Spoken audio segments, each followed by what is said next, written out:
This is Aaron Rice with Concierge and the Baltimore Climate Tech Plus 2025 conference, and I've got Miss Candace Chance here. Candace, say hello. Let people know where you're coming in from and what you do. Hey, good to be here. Thank you, Aaron, for inviting me.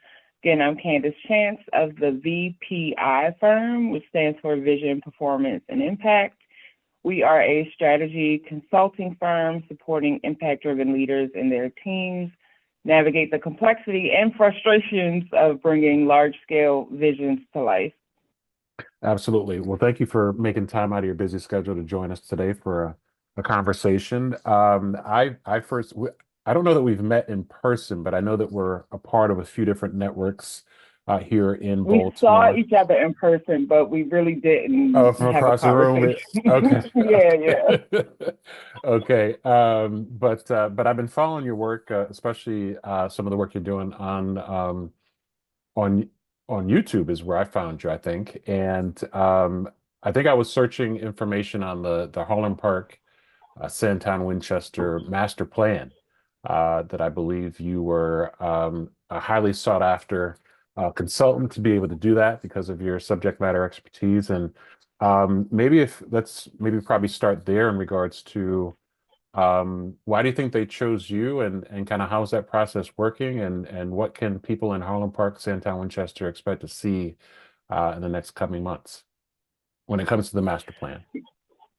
Yeah, so this has been a really exciting, and also if I could, keep it real, keep it 100. It's been a little stressful because there's like this very interesting tension or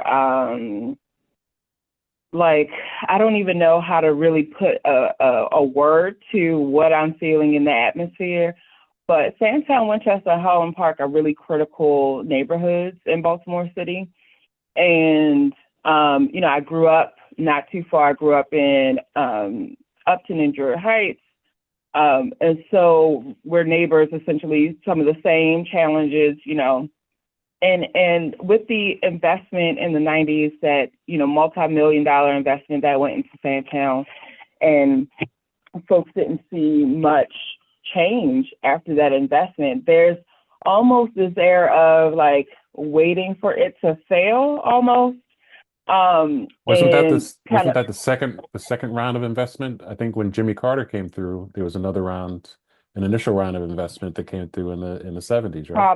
probably. Hmm. But this most recent one was like talked about, and I believe ABLE did a report, the ABLE Foundation did a report, which we use in the master plan. And so what's interesting about this and the research that we've done and just what the VPI firm knows, what transforms impact in communities and social and economic development is that you can't just focus on the built environment, right? And so we're talking about a regenerative approach to community development that is not only looking at climate issues, that is not only looking at health, that is not only looking at housing, but we have to talk about the people that live in our communities, that live in these communities. And we have to talk about that reducing harm is not enough. We have to repair and restore and redistribute power.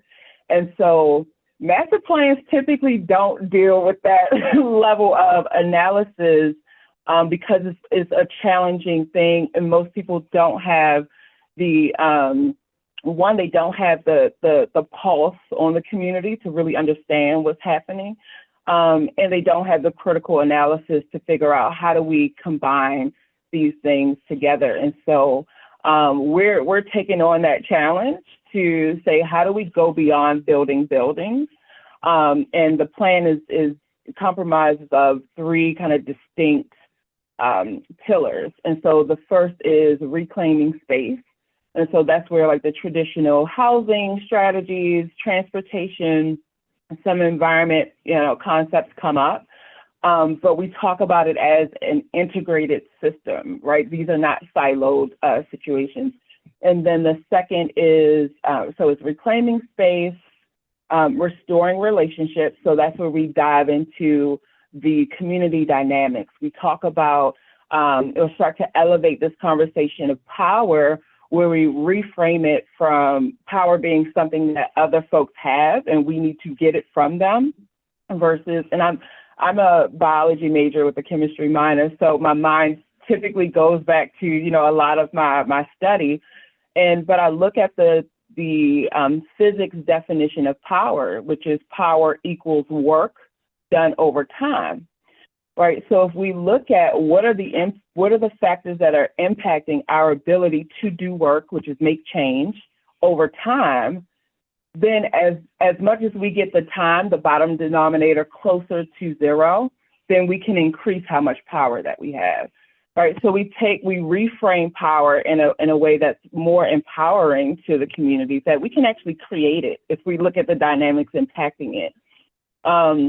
And then the third pillar within the plan is, so it's reclaiming space, restoring relationships, and rebuilding vibrancy. And so that's where we talk about like the traditional kind of economics of communities. And so we decided to break it down in these pillars because we really wanted to get across that this is not about maps and data points. And although we will have those, we will have the renderings, we will, you know, all the things that people expect to see from a master plan, we understand that true transformation happens when we look at it from a systemic regenerative perspective. So I can see why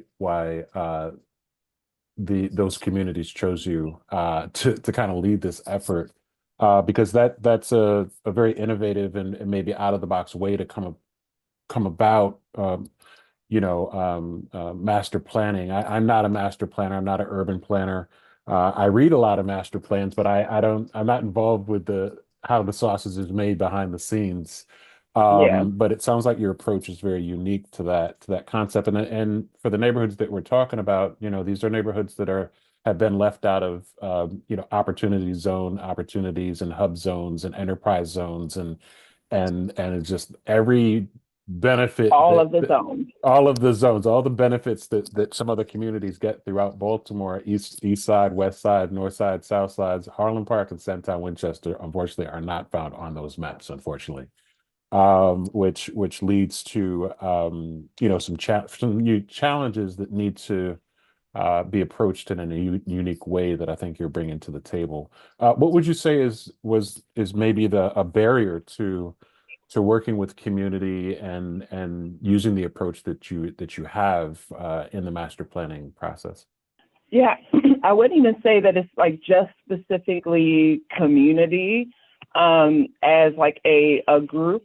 It's really because when we as a society, right, and especially I feel like in Baltimore, we are very connected to this idea of incrementalism. So we would prefer to make these small tweaks over bold shifts. And Baltimore, I feel like specifically is risk adverse, and that's killing innovation, and that trickles down. And so, folks who have just done things the way that they've done things, whether it be in institutions or whether it be in community associations, have done things just the way that they've done things. And so part of the process is, one, just understanding where people are. One of the things, so in a different project, we had to learn really quickly. And I've seen it, throughout my work that many elders, the seniors in our community, they've been at this for decades, right? It is their life's work. And so when I started to kind of see recurring themes of like younger folks coming up and wanted to like get into the movement and seeing, and it's not across the board, but there were enough common themes where some elders were gatekeeping and, not sharing the information and, wanting to buck against how some of the young folks were doing things. And so I started having conversations with both sides, and that insight is what we tried to implement in Sandtown, Winchester, and Harlem Park is that one of the VPI firm's values is deep listening. And it's distinct from hearing, which is, a physiological ability to perceive sound.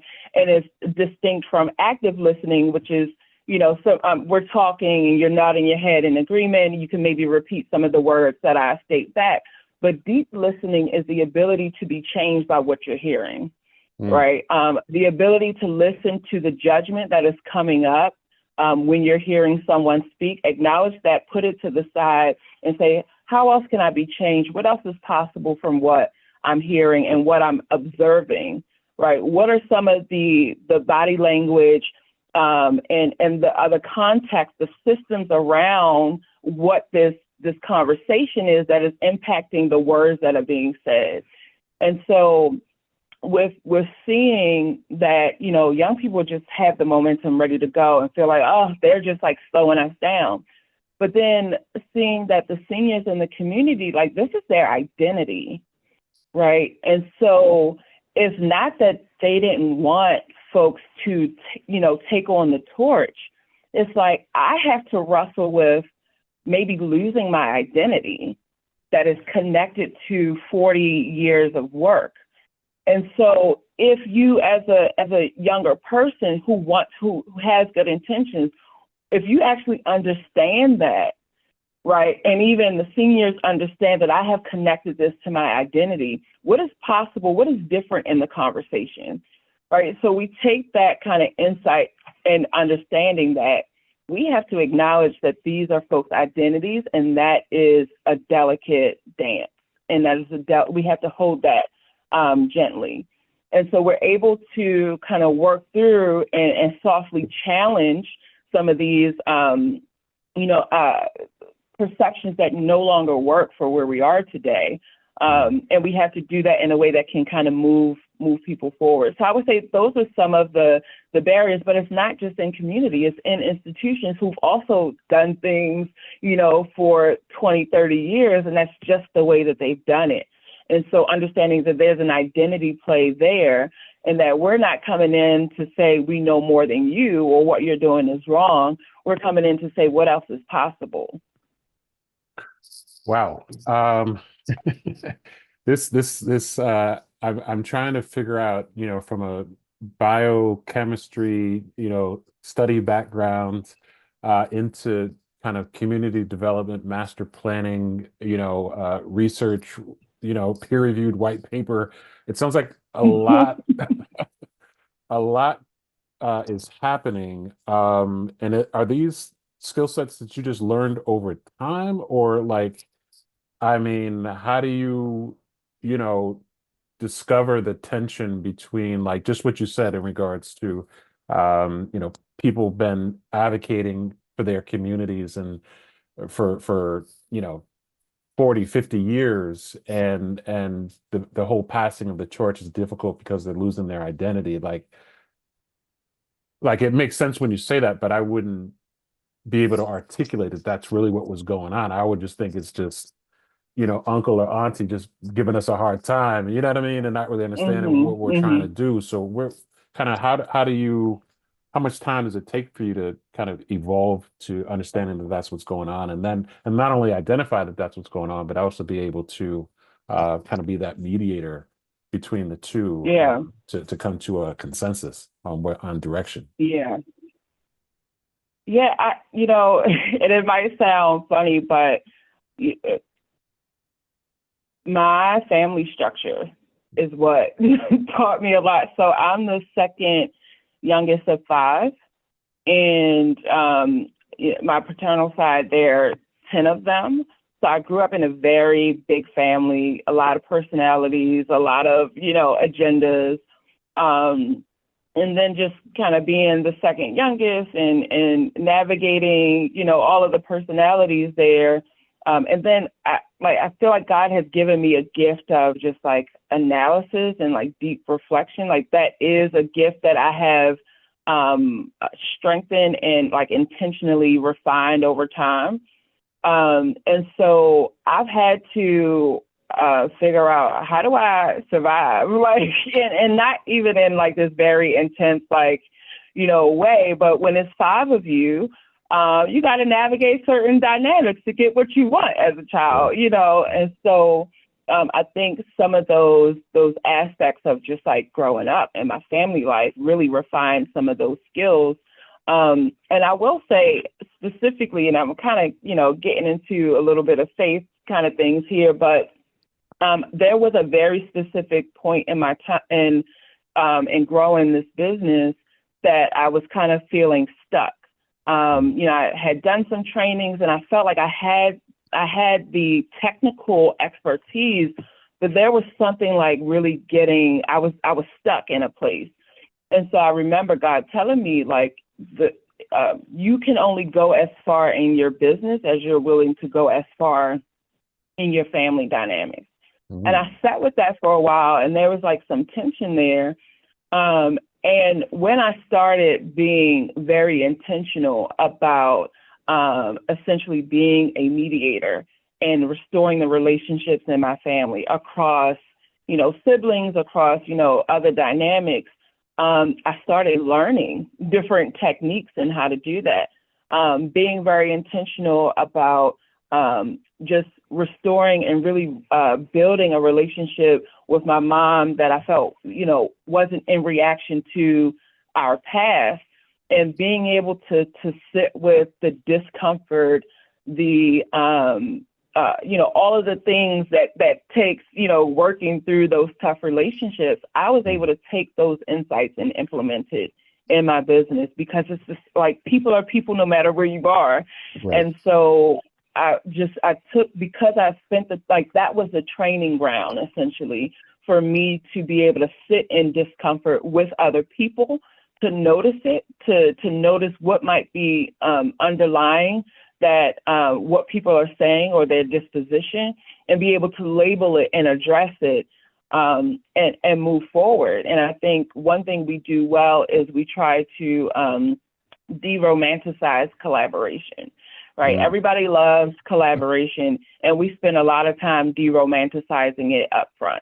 And we talk about it being like, if you go into a 5-star, restaurant or a Michelin restaurant, and it seems chaotic in the back, and it's like sauce flying, fire, everybody's going everywhere. People, yeah. But when you get your plate, it looks immaculate. Right. But when you go behind the scenes, there's like burns, and there's, sauce on the jacket, and there's, and so that's what we try to tell people. This is what collaboration is really like. Like, this is what it looks like. But we're doing all of this so that when you put the plate out, it looks immaculate. That's dope. Wow, you're dropping a lot of gems today. So what types of firms or what type of companies, organizations, communities look to hire the VPI firm to work through some of these things, is my first question. And my second question is, what types of firms or community organizations are most compatible with your mission, vision, and values when you're looking to work with different organizations? So I'm assuming that you don't accept all comers that say, "Hey, we want to work with you." But what's the ideal client that looks out for your services? Yep. So we first and foremost is impact driven, right? And that in terms of an entity formation, that can take multiple manifestations. It can look a lot of different ways. But we work with impact driven businesses, institutions, and collectives. Like, those are our like sweet spot. And so businesses, because we are working with, so maybe it's helpful really to start with what is our vision and, our mission. And so we want to see a world where marginalized communities, which we don't use that term, we actually use emergent communities, but people are like, what is that? So, but a world where marginalized communities are thriving, regenerative, and self-determined. And so there are multiple things that would allow that to happen, or that create the foundation and have the ingredients for that to happen. And so the way that we focus our attention and our efforts is really, what are the businesses that are supporting the nonprofits, that are supporting the entrepreneurs, that are creating value in those communities? And so when I talk about impact-driven businesses, it tends to be service-based businesses that are like the accountants, the marketers, that provide the skill sets and the capacity for businesses and organizations to develop. So we support them in their strategy, their revenue strategy, their operational strategy, et cetera. And then institutions. And so we've worked with higher ed institutions, we work with community development financial institutions who have an impact mission, but they don't really know, because this is not their core thing, they don't really understand the strategy and how to implement it. Mm-hmm. So while they might come to us for project management support, so for example, we worked with Latino Economic Development Center, and they received a $5 million grant from JP Chase to work with Black and Latina women in economic justice. So while they came for us for two specific things, which was project management and systems change on the Department of Housing and Community Development, we also then, because seeing the scope of the work, offered to lead their coalition. So this was a collective of organizations. There was really no one person or group to organize them and like lead them into a journey. So we developed their stakeholder engagement process, implemented that process, and did so well that the National Evaluator Act actually highlighted us in one of their case studies for JP Chase. So like institutions like that represents both institutions and collectives, but going into collectives, these are typically organizations who get very large grants, federal grants. Now, that might be changing soon, but might get caught up in one of those 350 executive orders, right? Yeah, exactly. But either way, these are groups that are looking to come together to solve a complex challenge. And so those are the two dynamics, right? Impact-driven, and you're wanting to solve a complex challenge or bring a large-scale vision to life. And so with collectives, they usually are very ambitious, and I love it. But then many don't understand both the technical components to how do you bring 5 to 10 very different organizations with different organizational styles, and you don't have one organization that's kind of leading them, or if you do, that organization doesn't understand how to bring them together. And how do you bring them together in a way that you're not just playing in the same sandbox, you're actually building a sandcastle together. And so most collectives, they get in closer proximity, so they're in the same sandbox, but they're not actually building a sandcastle together. They're still doing their individual things and kind of just checking in. Yeah, we're doing this over here and doing that over here. So we come in and really support them. So we have a whole collective impact process that we can take people through. We prefer to get them before they form, because we will diagnose whether or not it's feasible for this particular group to start one.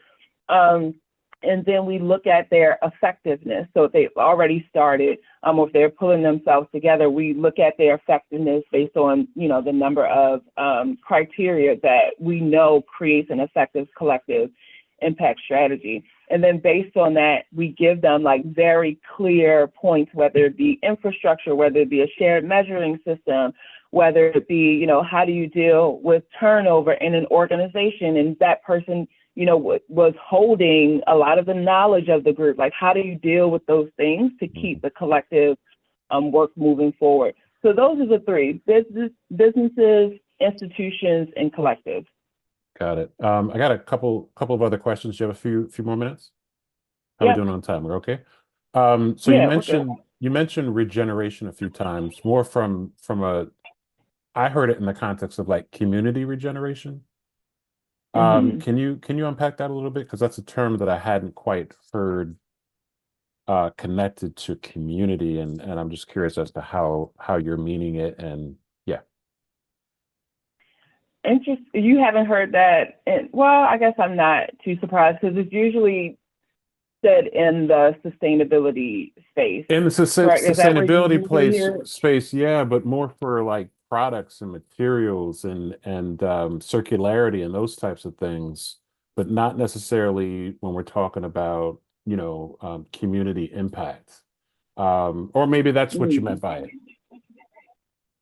Well, so what I mean is, on I'll use an analogy that's typically used about just the concept of regeneration, just in case people don't understand it.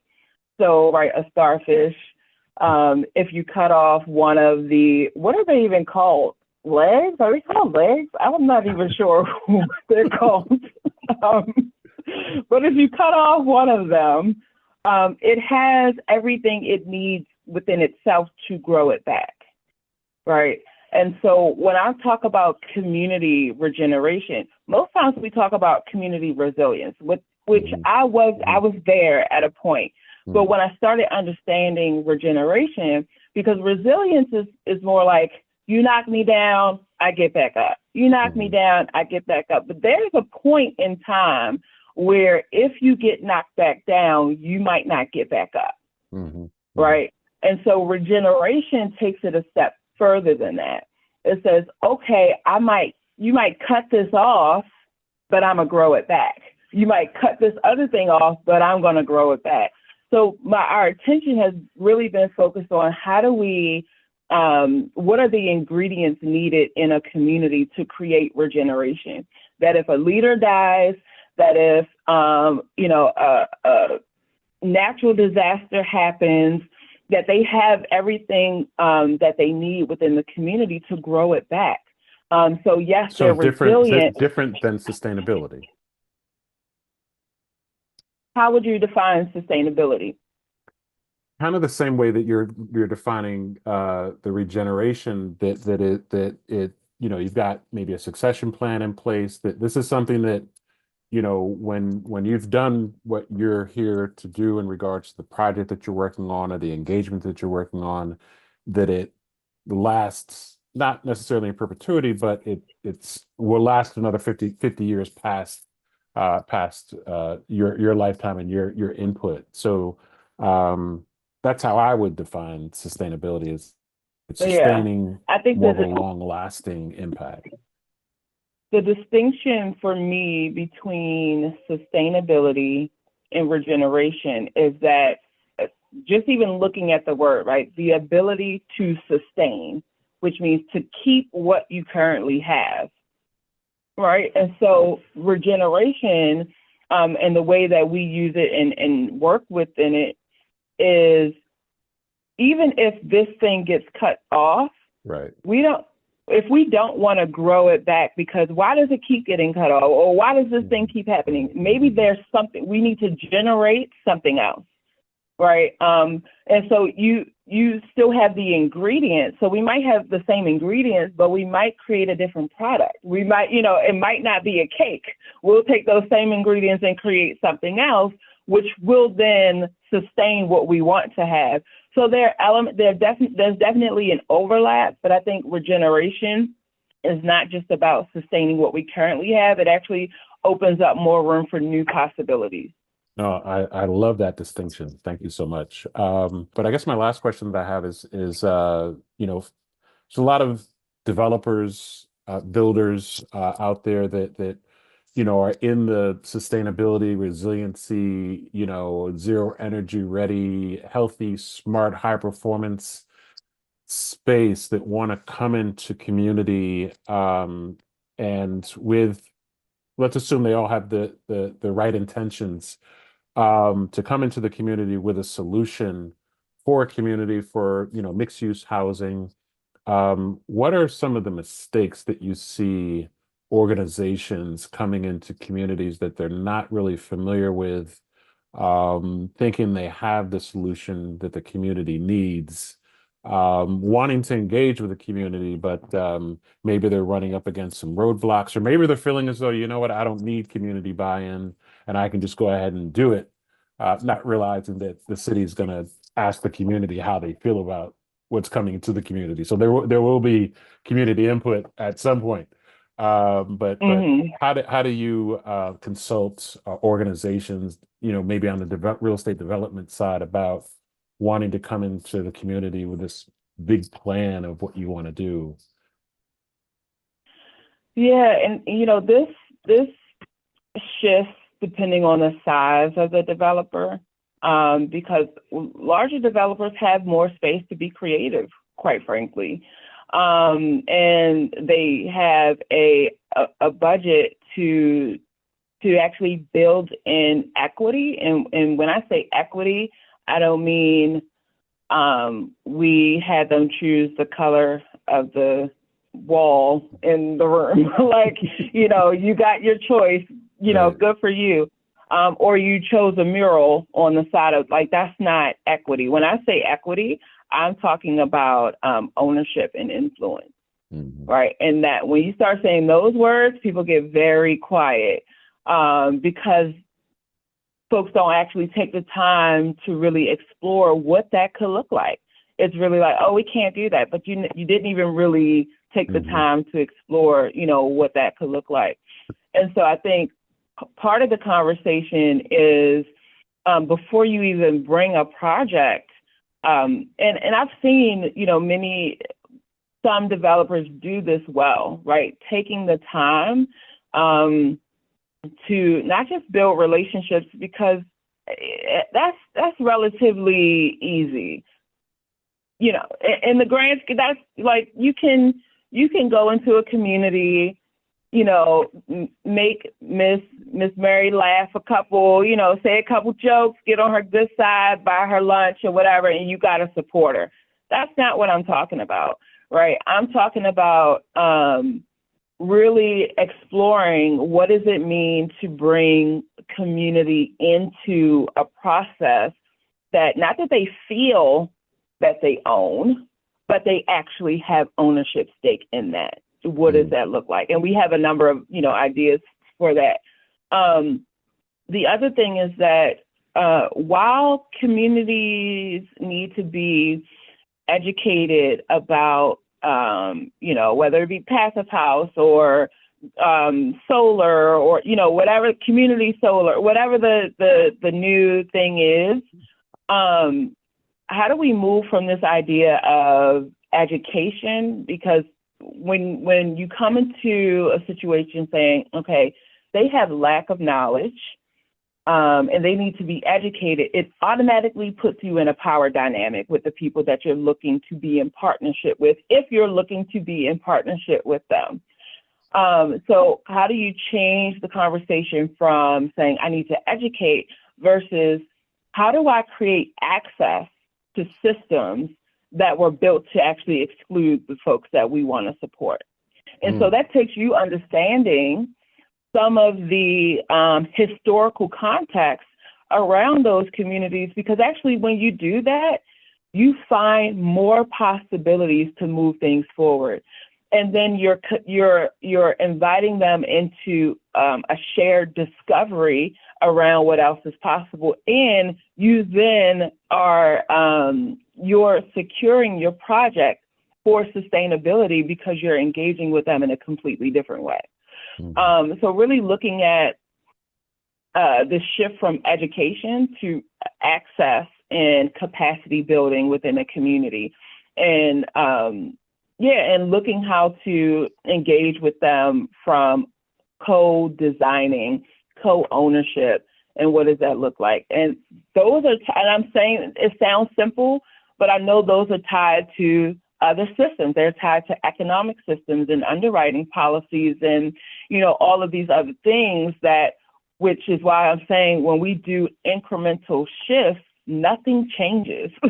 Where it has to be this systemic approach to transforming community development from the underwriting policies to how developers come into communities, to how communities view themselves and organize themselves to be ready for new projects. Like, you know, we're trying to have this master planning process be a case study for how we can support, you know, this transformative change and shift in paradigm for how we do community development. Oh boy, wow, that's powerful information. Candace, how do people get in contact with you? How do they plug in? Yeah, they can find us. Our website is www.thevpifirm.com. We're on Instagram at the VPI Firm, on LinkedIn, same name, Facebook, same name. We just launched a blog called Navigating Big, BIG, Bold Ideas for Growth, where we've been taking a lot of the insights that, you know, we've been learning and been sharing and putting them into a practical guide. And it's just in the format of a blog, but we're just like, we've been learning so much, and how do we get information out to people that they can actually take and implement in their work? So that blog is going to be a really good resource for folks. And later on in the year, we'll be launching a podcast doing the same thing. Wow, that sounds exciting. Looking forward to that. Is there anything that that you wanted to mention before I let you go? Not really. I mean, you know, I could talk about this stuff forever. So. It's all good. It's all good. I do appreciate your time, your subject matter expertise, your thought leadership in this space, and I wish you all the best. Thank you, Aaron. Great to be here. My pleasure. Have a great weekend. You as well. All right, bye-bye.